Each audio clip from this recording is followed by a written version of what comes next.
मैं भारत की अदालत से और भारत के विदेश मंत्रालय से इस वीडियो के माध्यम से मैं सवाल पूछते हैं सर, 2007 26 जून से मैं विदेश में हूँ। क्या मेरा जुल्म है कि मैं विदेश में हूँ? क्या मेरे मुकद्दर में लिखा हुआ है कि मैं विदेश में रहेंगे पूरी ज़िंदगी? हमारा भी दिल करता है सर बीवी बच्चे के पास रहने के लिए, मगर हमारे देश में रोज़गार आप लोग नहीं देते हैं, जिसकी वजह से हम लोग बहुत परेशानी उठाते हैं। यहाँ पे गल्फ के अंदर 100 में 95% सर ऐसे मजदूर हैं भारत के जो यहाँ पे बहुत दर दर के ठोकरे खा रहे हैं और कर्जे में इतने डूब जाते हैं कि उनको 2 साल 3 साल लग जाता है वो कर्जे पूरा करने में।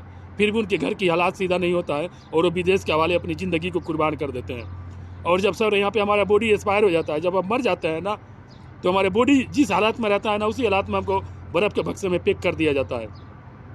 और वो बॉडी भेजने के लिए बहुत ऐसा मुसीबत होता है यहाँ पे सर, 3-3 महीना 4-4 महीना लग जाता है बॉडी भेजने में। कंपनी चाहती है कि हम भेजें नहीं, कपिल चाहता है कि हम भेजें नहीं, और इंडिया वाले चाहते हैं कि हमारा बॉडी आ जाए। इंडिया में अगर कोर्ट कचहरी के चक्कर लगाते हैं, वकील के पास जाते हैं, डीएम के पास जाते हैं, एसपी के पास जाते हैं, वहाँ पर रिश्वत देना पड़ता है। सर एक मजदूर जो कमाने वाला था वो सऊदी अरब में मर गया। हम मजदूर हैं, हम कमा रहे हैं, सऊदी अरब में हम मर गए।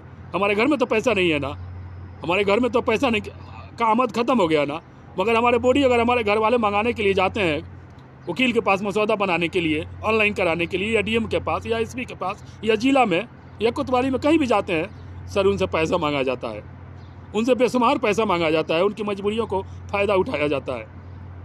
सर यहाँ से हम लोग बॉडी सऊदी अरब में है, अभी मैं मौजूद हूँ, और यहाँ से ना जाने बॉडी मैंने 7 भेजवाया है अभी तक इंडिया के अंदर, कागजाती काम करवा कर सही तरीक़ा से, लीगल तरीक़ा से, मगर सर बहुत परेशानी होता है। मैंने अपने उस नज़रों से देखा है कि कितना तकलीफ़ होती है यहाँ पे बॉडी को। मैं अल्लाह ईश्वर से प्रार्थना करेंगे हमारे भारत के कोई भी नागरिक, चाहे परदेसी कोई भी हो, इंडिया, पाकिस्तान, बांग्लादेश, फिलिपाइन, नेपाल, कहीं का भी मजदूर हो, उसकी मौत यहाँ पे ना हो। खैर मौत तो बरहक है, जिसका मौत लिखा है जहाँ पे तो वहाँ नहीं है, मगर अल्लाह से हम दुआ करते हैं, ईश्वर से हम प्रार्थना करते हैं कि मौत कभी भी हो तो अपने घर में हो, क्योंकि यहाँ पर बहुत तकलीफ़ होती है। और सर हमें रोज़गार दिया जाए, हम रोज़गार के लिए बहुत परेशान हैं। आज के जो युवा हैं वो लोग हिंदू मुसलमान में लगे हुए हैं, वो लोग नफरतबाजी करने में लगे हैं। वो लोग गाय के नाम पे और भैंस के नाम पे, बकरे के नाम पे, तो हिजाब के नाम पे तो मुसलमान और हिंदू में लगे हुए हैं। उनको ये समझ में नहीं आ रहा है कि हमारा देश कहाँ जा रहा है। सर हम इतना दिन से कमा कर पैसा कहाँ पे भेजे हैं? अपने देश भेजे है ना। हर दिन हम लोग ना जाने कितना करोड़ रुपया भेजते हैं भारत के अंदर, फिर भी हमारे भारत गरीब है सर, फिर भी हमारे भारत गरीब है।